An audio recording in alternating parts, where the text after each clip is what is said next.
Regardless of our interpretation of the dualistic principles of creation, which can do much to explain our question of what, it has yet to reveal the questions or secrets divulge the necessity of the question of why,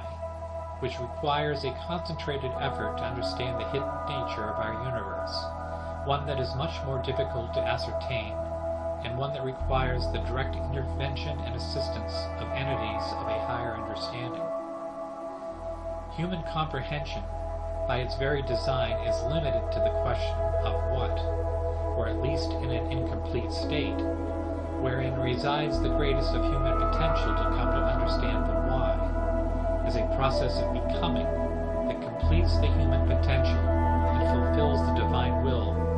that becomes our final and eternal destiny. As of these so-called entities of a higher understanding, much can be derived from the historical accounts of the Old Testament of the prophets and angels, the messengers of God, as the forebearers of guidance, sacred knowledge, wisdom, and even possibly the foreknowledge of events to come, as with the enumeration of the Greek and Roman gods that codify the sacred virtues, such as Hermes, Apollo, Zeus, Venus, Aphrodite, Dionysus, etc. The epic story of Jesus of Nazareth as the Creator's greatest gift to humanity deals directly with these issues, as did the saints of the Middle Ages, the alchemists of the 16th century, the philosophers of the Age of Enlightenment, and the mystics and adepts of our current day.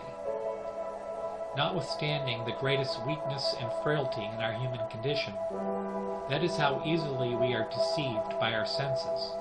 requires powers of erudition and discernment that come from a nurturing of that sacred fire within, that inner world of the soul that journeys to the right-hand path, the path of truth and liberty of the soul in the eternal light. Because we are born with a soul is not a guarantee of eternal life, but is guaranteed with the potential for eternal life, should we nurture this sacred fire within,